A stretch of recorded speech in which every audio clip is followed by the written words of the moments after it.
Well, good day, everyone, and thank you for, as Brad said, tearing yourself away from the beautiful outdoors and coming into this room. It's a super pleasure to be here. As Brad said, I'm a transplant, but I'm not leaving, so I'm one of those. We've lived here now for 8.5 years. Had never really I had never visited Utah before. A recruiter called 9 years or so ago and started talking to me about the company, and I came up and met the then chairman of the board down in Salt Lake, and had a couple of hours and drove down to Provo and up to Park City, and I got on the plane completely sold. But I had to negotiate for a while, so I had to act like I don't know about this Utah thing. But it's been a great place, and Ancestry is, as I'm sure all of you know, based here right down the road, right at the base of Provo Canyon, and one of those internet businesses that's been around for I think 17 years as an internet business. But prior to that, a publisher of CD-ROMs, and before that, books. So we've actually been around in some form or another for 25 years. We have done a ton of hiring here in the last couple of years. 120 of UVU grads working at Ancestry, which is about 10% of our Utah workforce. So it's a great pleasure to be here. I have had a real pleasure over the past couple of years of just inserting myself more in the hiring process. We really, a couple of years ago, decided, we've been great at attracting great talent, senior, experienced folks. And a couple of years ago, we said, we really need to work harder to bring in, folks right out of college. And so I, for the past couple of years, have read, kind of every resume and a summary of why every hiring manager of the company wants to hire every employee. Most of them, vast majority, are green light. Occasionally I'll kick one back, but it's been a great opportunity for me to, at least on paper, get to know a little bit the folks that are coming and joining the company. And the hiring we've done has had just a profoundly positive impact on the culture of our business in the last couple of years. So today, I want to do a couple of things, and I definitely want to leave some time for Q&A at the end. So I will enjoy taking any questions that any of you have.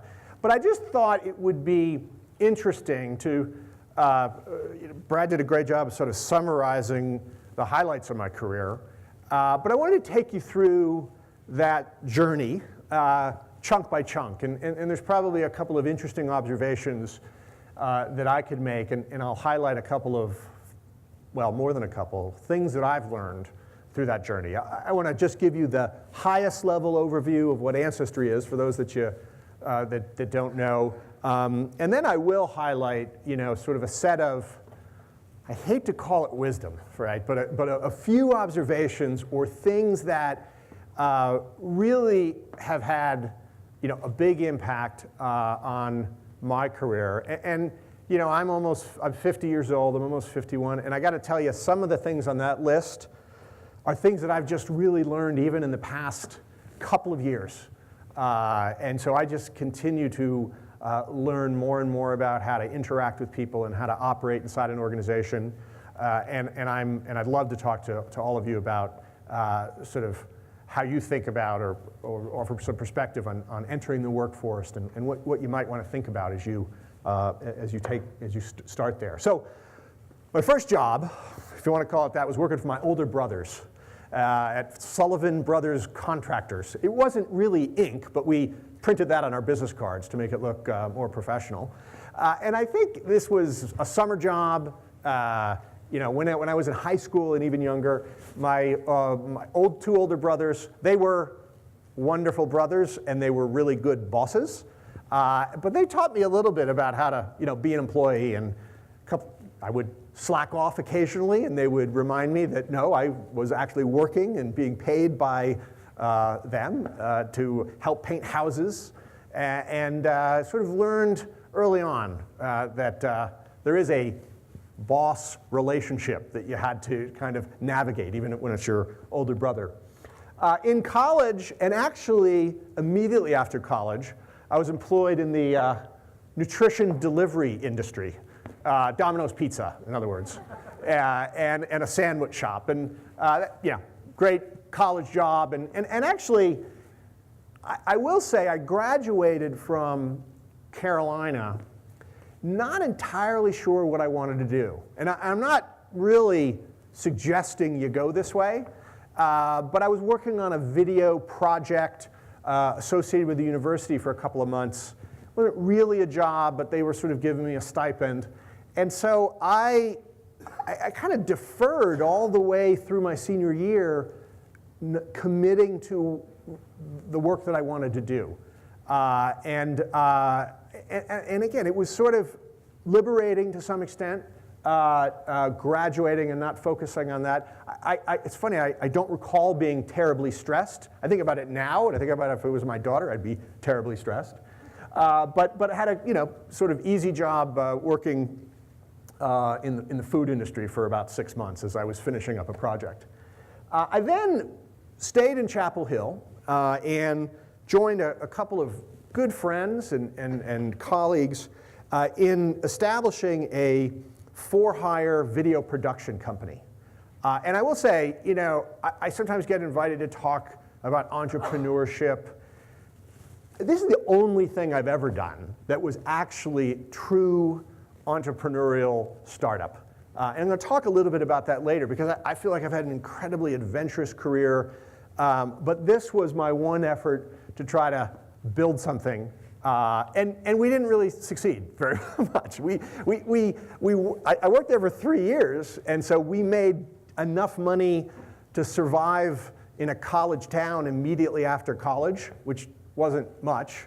But I learned a lot about, I had my first taste of actually some of the dynamics of a business.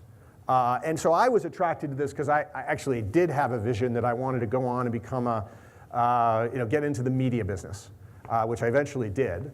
But I found after working at UAV Productions, which was short for Urban Assault Video. That was our, I don't know if you saw the movie Stripes, but there was a big urban assault vehicle, and somehow somebody decided that would be a good name for a video company. But I kind of, towards the end of my tenure there, was thinking about going on and sort of beginning to try to immerse myself in documentary film production. And at the very last minute, I decided, what I really enjoy, oddly as it sounds, I enjoy the selling process. And I enjoy working with my partners in developing a strategy for this company. And I actually enjoyed balancing the checkbook. And I realized, and I had never thought that I would be interested in business, that this business thing was actually really interesting to me. I didn't take a single business undergraduate course. And so I was interested in it, but I just didn't have any real training or experience.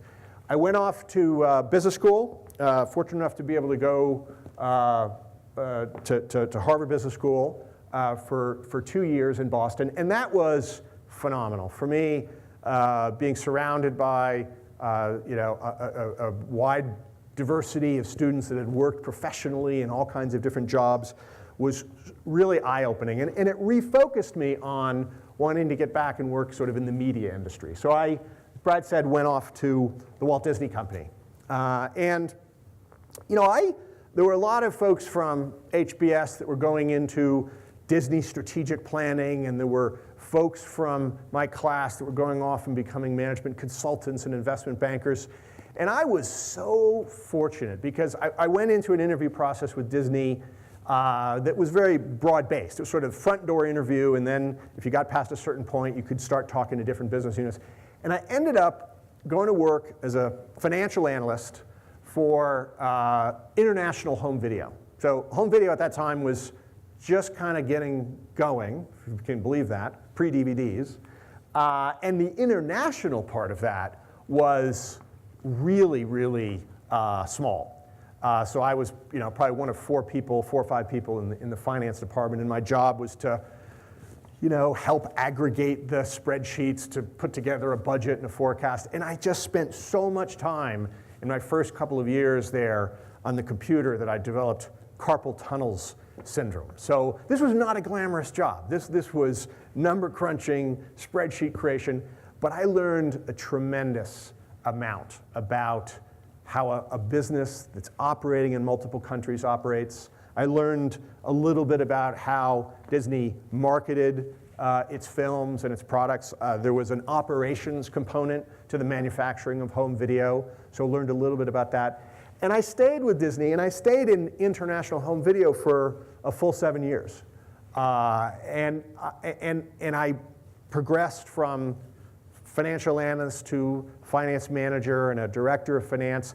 And then in 95, shipped off, my wife and I moved off to Hong Kong, where I had the chance to go sort of be one of the first persons on the ground in establishing the Asia Pacific regional office for Disney Home Video. And that was just a fantastic experience. That was, it wasn't my business, but that was an entrepreneurial startup of some kind. And then around 97, business was booming. It was just going incredibly well. The handover from the British to the Chinese occurred on July 1st, 1997, and there was so much optimism in Hong Kong. And my boss decided to go back to the US, and I wasn't sure whether they were going to ask me to leave or what, but they asked me to take his job. And I stepped up to be the managing director of the video business in the Asia region. And this was my first real general management role, where I had a lot of people in different functions and expertise that knew a whole lot more than I did working for me.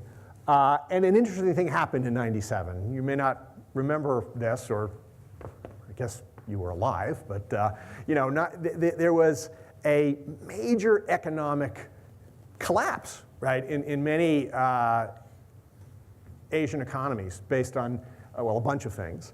And at the same time, the video piracy industry in China exploded, because this was a time that the technology was shifting from VHS cassettes to even pre-DVD to something that never really took off here in the US, called video CDs, VCDs.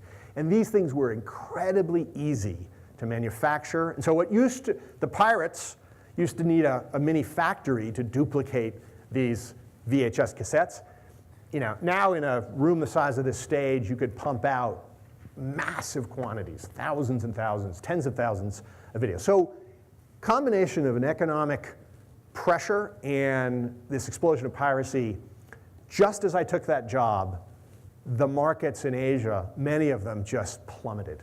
The video markets, I'm not talking about the stock markets. And so this was an incredibly eye-opening experience for me, because I had lived inside video for 4 or 5 years. It was growth, growth, growth.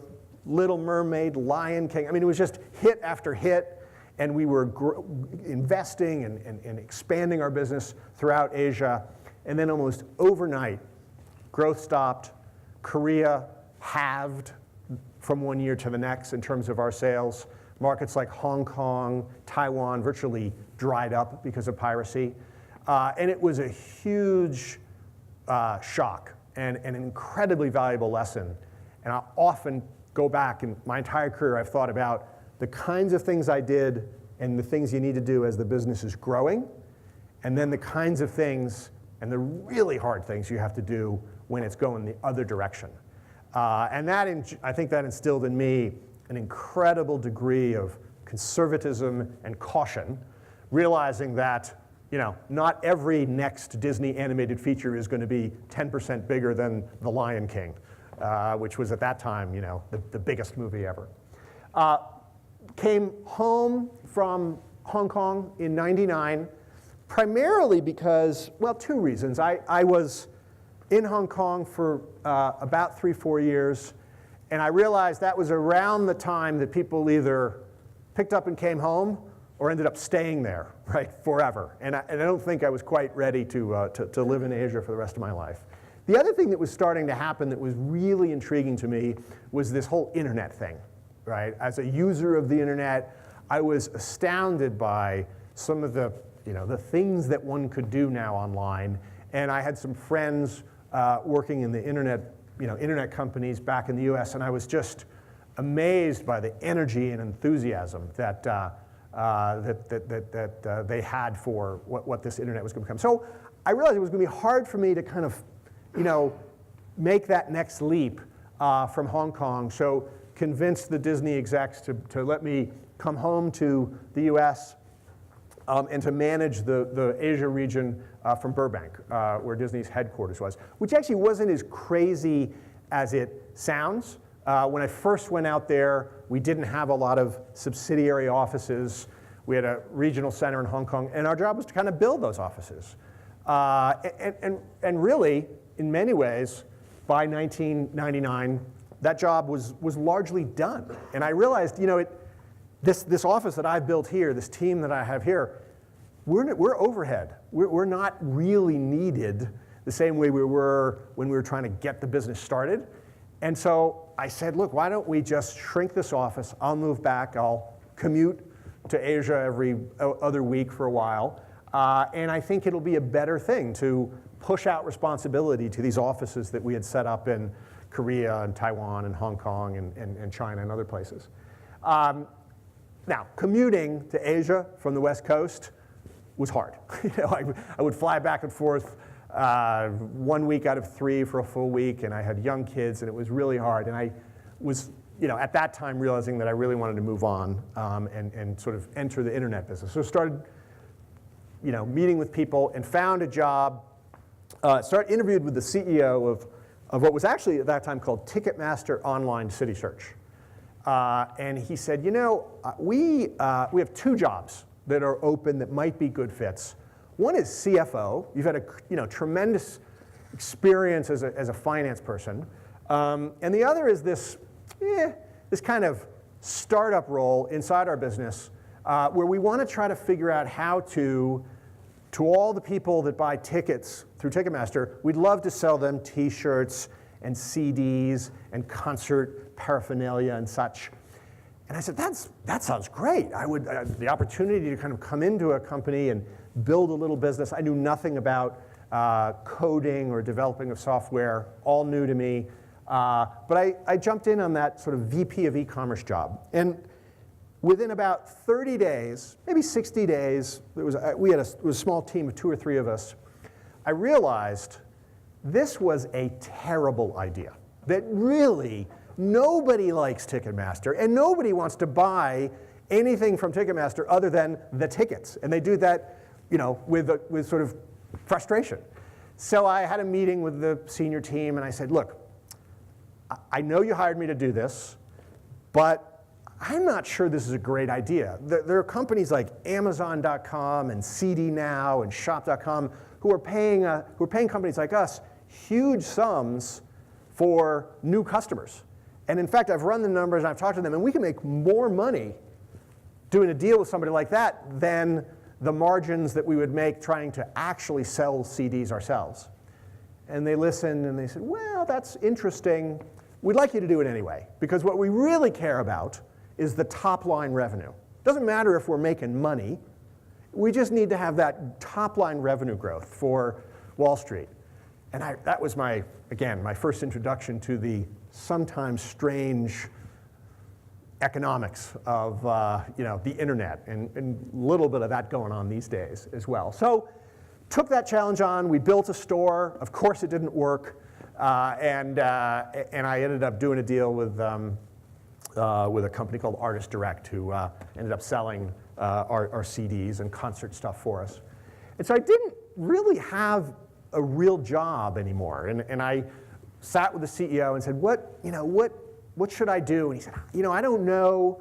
We have a lot of things going on, but why don't you, for the next 3 months or 6 months, work in our business development department, and you can sort of help do deals, and maybe something will open up. And in the meantime, Ticketmaster Online City Search bought a little company called Match.com. And this was a tiny little business that was really perceived to be a little sketchy, right? It was like one step removed from newspaper personals. It was based in Dallas, Texas. And they said, we would love for you to go down to Dallas and help run that business. And I said, this is a great opportunity. It was back to a real general management role, and I'll do this for, I tell you what, I'll give you a year. And at 6 months, I'll decide whether I want to stay beyond the year, and you can decide whether you want me. So I started commuting to Dallas from LA, and it was very hard, young kids. Within the first 2 weeks, I realized this online dating thing, this match thing, was going to be phenomenal. And it was a tremendous opportunity to take a business that had a lot of stigma around it, but that could be of tremendous value to people who are looking to find a lifelong partner. So I just fell in love with the business, stayed there for 3 years. We moved down 6 months after my commuting journey had started, and had a tremendous run at Match. It was a business, it was about $35 million when I joined. Over the 3 years, we took it to about $200 million, and I learned a ton. The tail end of that experience, I actually worked directly for the CEO of I can't remember what it was called then, but what is now IAC, and the CEO was Barry Diller. So I had really the pleasure, and I say that sincerely, of working for Mr. Diller for a couple of years until the end of this tenure, where it's safe to say he and I began to have slightly different perspectives on certain next steps for this business. And I was back to, this is my first time since really ever where I had some difficulty and conflict with my boss. And we talked about it a couple of times, and ultimately we agreed that we would separate for mutual decision. In other words, I was fired, right? From a business that I had just taken from 35 million to 200, and a business that I thought I knew better than anybody in the world. And so, of course, I was incredibly disappointed. I was almost crushed. It was really a very stressful time in my life. IAC was very generous, and I ended up having a year. My next job was gardening to kind of just chill out and sort of regroup and think about what I wanted to do. And I'll talk a little bit about this in a minute. Well, I'll hit it right now because it's in context. One of the most interesting lessons I had was when I left Match, the folks that were working for me were calling me up and saying, this is a total disaster. This new team, they don't know what they're doing. And I was smugly sitting there waiting for the business to crash. And I was sure that this was going to be a total disaster and I would feel vindicated. And a funny thing happened. The business didn't crash. And in fact, it got bigger. It kept getting bigger. And I remember thinking, going on the site and looking at their marketing and realizing, wow, these guys are doing some really interesting things. They're doing things that I didn't think about doing. And it was a very, again, important learning lesson that you think you know everything, and you don't. And it was humbling, and it sort of was a way for me to gain, tremendous respect for people that had other experiences and came in. So Match is obviously, they've gone through a bunch of different management structures since me, but it has continued to grow very, very steadily. I joined Ancestry 8.5 years ago, fell in love with the business immediately, and I'm going to talk a little bit about Ancestry very briefly, just to give you an overview. But I'll say it's just been, a phenomenal experience. Love the business, and we have tremendous opportunity to continue to introduce joys and satisfaction and the fun of family history to families throughout the world. Just a couple pages, a little commercial for Ancestry. 10% of our workforce in Utah comes from this university, so this is a good opportunity to pitch you on us. Our mission, and this is an important foundation of really everything we do. It's a mission that keeps us highly focused on family history, but is expansive enough and broad enough to give us permission to do things like DNA testing and and various other sort of new businesses that we're launching. Our mission is to help everyone discover, preserve, and share their family history. The key words in there, we're really good at discover. We're pretty good at preserve. Ancestry is a fantastic place to, essentially do your family history, but store it. Share, not so much. We have a lot of work to do to actually be good at sharing. Everyone, not so much. Today, Ancestry, we have 2.7 million subscribers, but it's a service that still requires an investment of time and some focus that is, doesn't match up with younger professional folks that might be interested in family history but don't want a new hobby. And so much of what we're doing right now is trying to make the site easier, more accessible, and more fun for more people all over our world. So this is our vision for where we can take our service as compared to our mission. The last thing I'll talk about, and this is really important, is our culture. And this is one that a couple of years ago we just woke up and said, I don't know that we've really, I think we all know what Ancestry stands for and what our values are, but we've never really articulated them. So we went through a process where we involved employees from all different parts of the company to help us define what we were about. And what was wonderful is we learned that, I'm just going to click through all these, what we learned is that there was a tremendous sense of who we were and what was important to us. We just had never really documented it. So we are a category leader. And so trying to get everybody that works in Ancestry to think like a category leader. And that means you're going to be the one with arrows in your back sometimes. You don't have somebody always to chase or copy, and you're going to be the one that's going to have to innovate. And everyone in the category is trying to do better than you do. And so there's a lot of challenges in thinking like a category leader. We want everybody in the company to do that. We definitely have folks with tremendous passion. In every office around the world, tremendous passion for what they do, and that's passion for family history, passion for technology, and it's a lot of fun. It's a great place to work. As a category leader, we know that if we're not as much as an innovator as the startup down the road or across the world, then we're going to suffer what's called the innovator's dilemma, right? And we really try very, very hard to challenge ourselves and not be satisfied with just, sort of riding the business, but we take it as our responsibility to invent the new ways that people are going to do family history in the future. Collaboration, this has been a huge learning experience for me over the past couple of years. And as we've gotten bigger and bigger, there is virtually nothing that happens now at Ancestry that's just a marketing department activity, or just a technology effort, or just a content acquisition.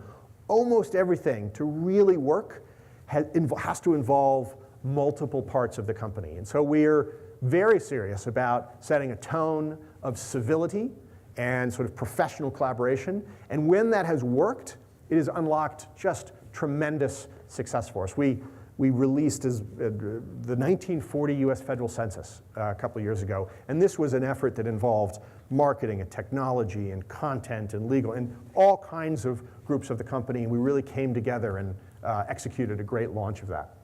And the last thing, is I'm a big believer, a good strategy is great, but a good strategy poorly executed is worth nothing.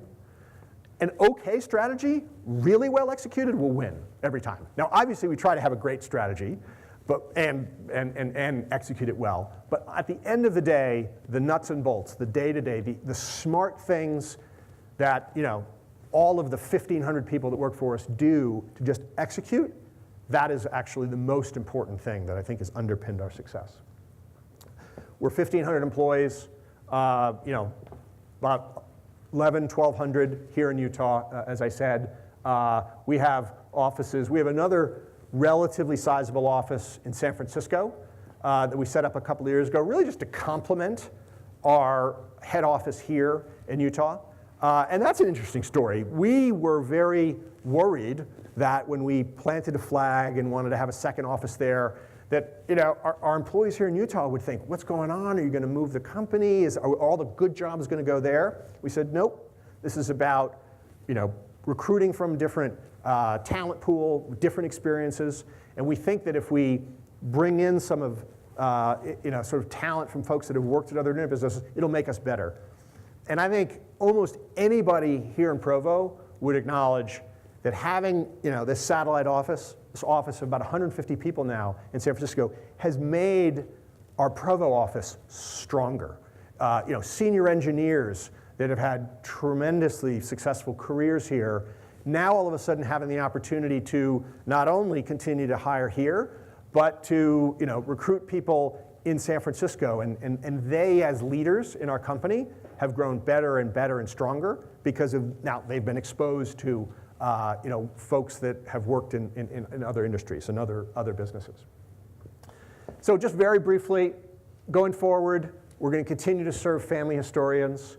We want to evolve our service to make it interesting and relevant and interesting to the next 10, 20 million people. Family history, tremendous, almost universal interest, but there's just only so many people that want it as a hobby. And our challenge, and what we're highly focused on now, is making it easy and making it fun and making it something that isn't a research activity, but it's something where our technology and algorithms are making discoveries for you and pushing those out to people on a regular basis. We're making some great progress. We have a ways to go.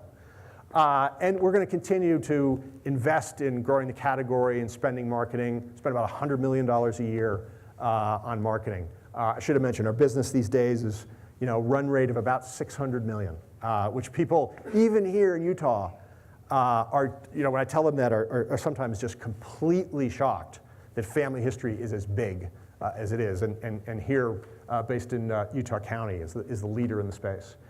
We have a lot of vision that we think we can, when we get this product right, it can become a more global service. And we're doing some really interesting things right now with Ancestry DNA, our genetic testing service. It's really a fantastic complement to existing users, but also just a great way for new users to try family history for the first time. And a lot of them are becoming subscribers, and some of them are not, and that's okay too. We're delivering family history fun and value to folks.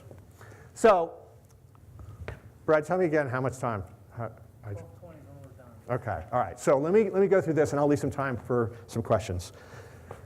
Okay, so as you think about entering the workforce, there's about 7 or 8 things here that I've thought about sharing with you.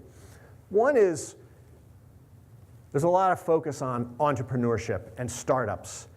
And I got to tell you, I did it for a couple of years. I spent 3 years on my own. But when I graduated from business school, I was married. There was no way I was going to take the risk of a startup. And I had friends who were doing it, and I respected what they were doing tremendously. And I realized at the time, that's so interesting. I just don't know that that is for me. And so my counsel is, you should think about your risk tolerance.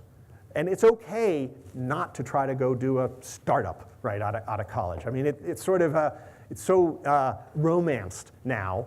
It's a fantastic thing to do if you are prepared to make the sacrifices and the risk of failure.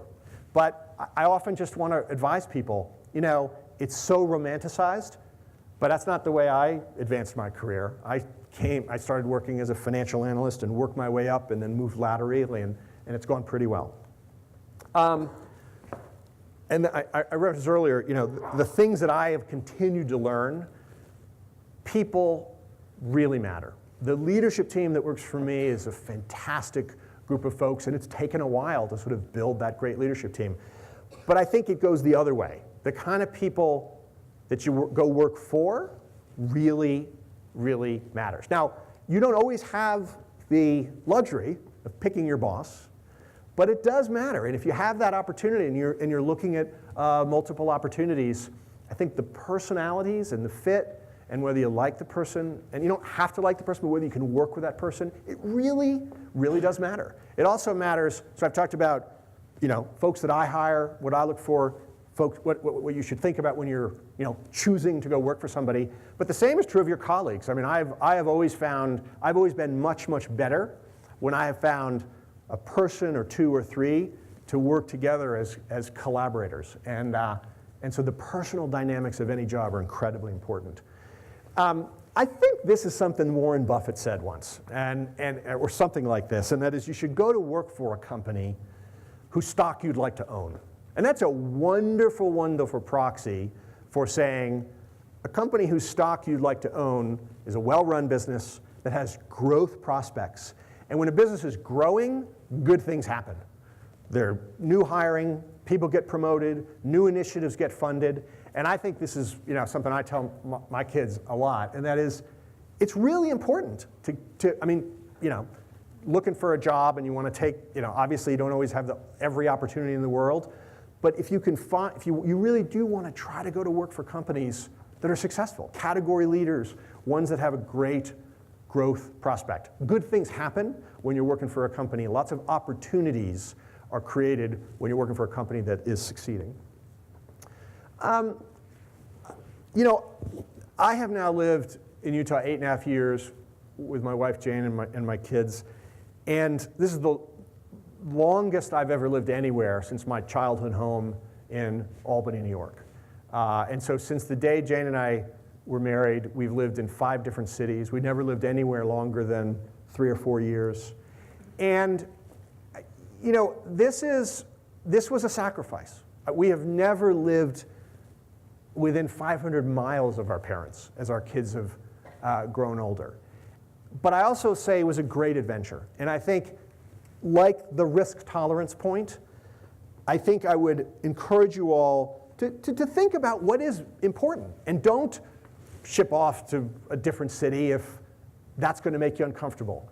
But if you think that you're game for that, moving to a different place, taking an assignment in a different country, these can be just tremendous, tremendous growth opportunities. So I would encourage everybody to, and I do it at Ancestry, when we open up a new market, or I'm talking to people all the time, maybe you'd like to live in San Francisco for a couple of years. Maybe that would be an additional rounding out experience for you.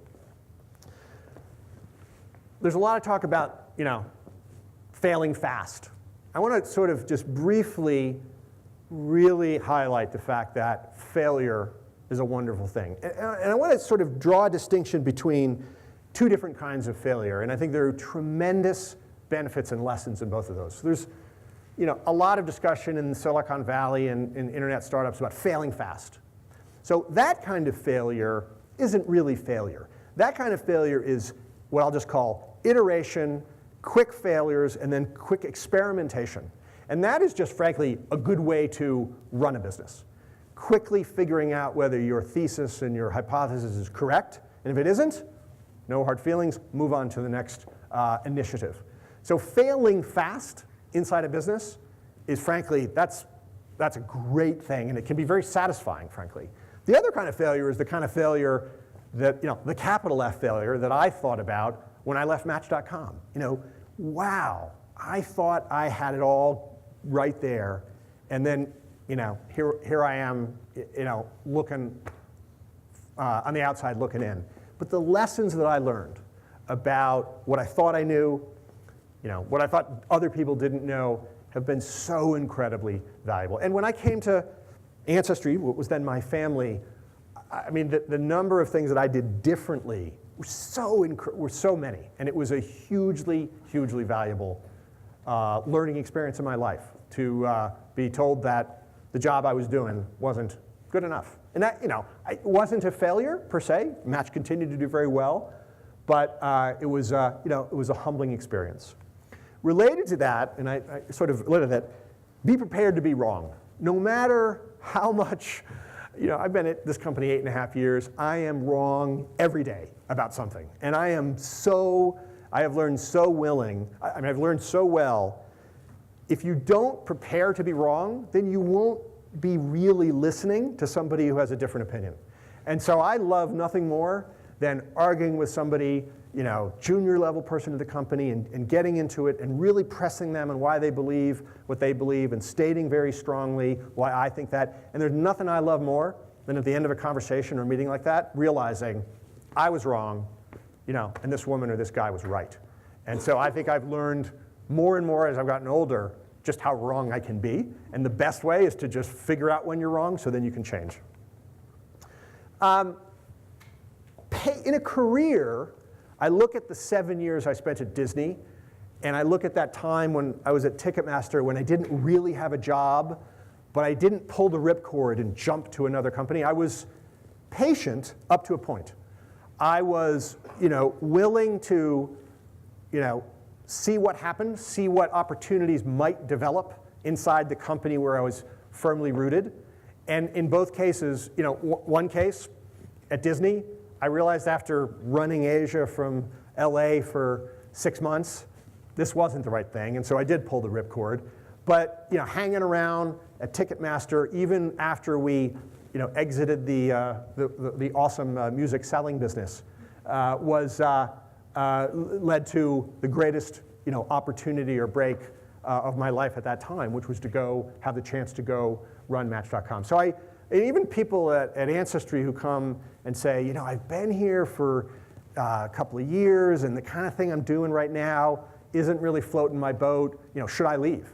And I'm always I try to be really honest with folks. And if I think they're going to be better off with a different kind of experience, a different geographic opportunity, I'll tell them. But I'll also say, just sit tight, right? Don't be too hasty to pull that ripcord, because a company like ours, a lot of opportunities, things going on, opportunities are going to arise.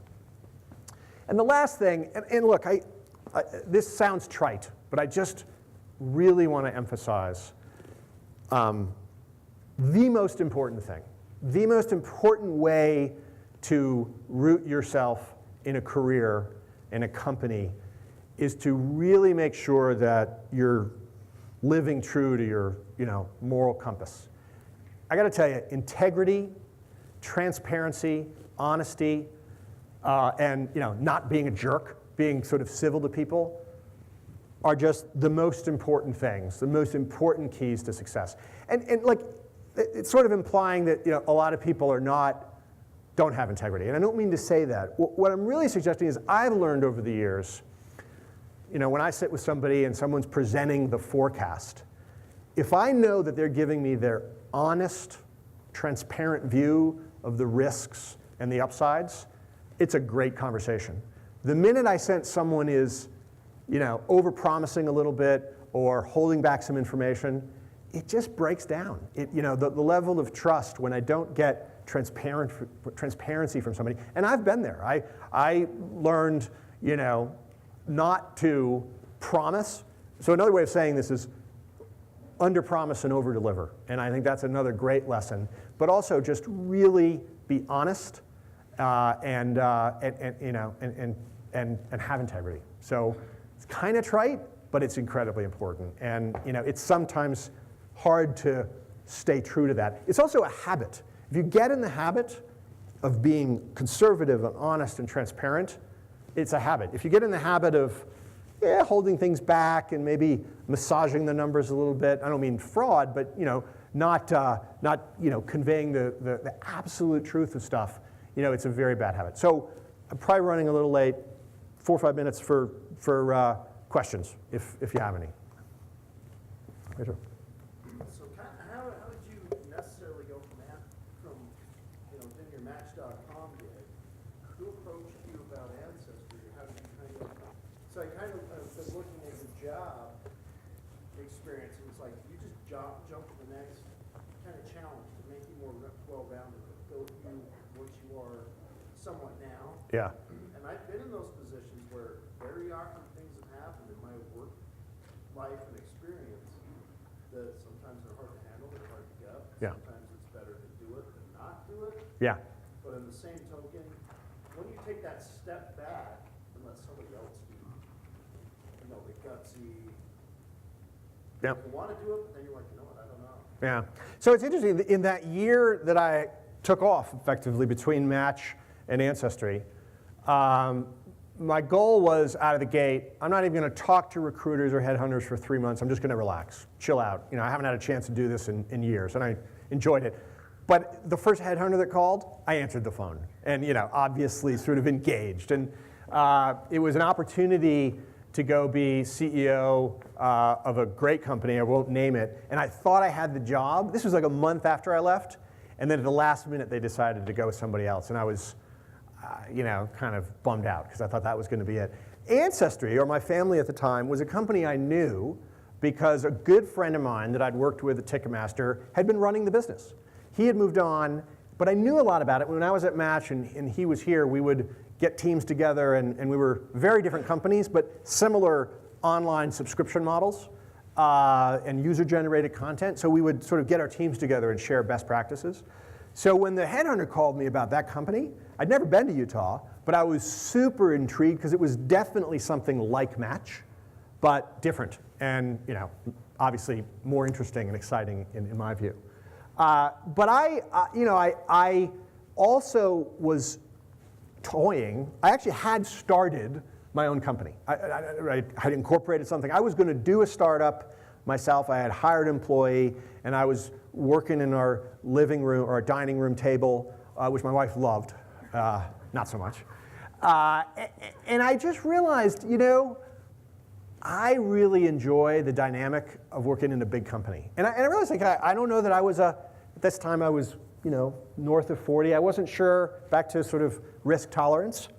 I wasn't sure that, you know, when I had a chance to go lead a great company, I just don't know that, you know, being an entrepreneur was the right thing for me at the time. So ultimately, you know, I got here because a recruiter identified, you know, a skill set and experience that was appropriate. It was a good fit for both of us. Over here. What did you study for your undergrad? What did I study for my undergrad? I studied political science. I was a pre-med person through my freshman year, and I remember driving home up 95 from Chapel Hill to Albany, New York, where I grew up, and realizing, wow, I just don't know that I'm ready to spend the rest of my college life in science. I love it, but I don't think that's for me. And I didn't know what I wanted to do, and I ended up being a poli-sci major because I think by the time I was a junior, I had accumulated enough poli-sci credits to, you know, that would be the easiest sort of finish line. In truth, my college career was very diverse. I took hard courses, great courses, but I took them because I was interested in rhetoric or, you know, history or, you know, art history. So it was a classic liberal arts education. Again, that's okay. Oh, one more. Okay, somebody. Last one right there. I was just wondering if you could spend the last 20 seconds and go a little bit into detail on your DNA program for Ancestry, because that's really fascinating, but I'm curious as to how you're going to do that. Yeah, well, it's incredibly fascinating. Very briefly, we sell a kit for $99. You buy the kit, we send you a kit, you spit in a tube, send it back to us, we send it to a lab, analyze the data, and we tell you two things right now. And this is just the tip of the iceberg of what we're going to be able to tell you a year from now. We can give you an estimation of your ethnicity.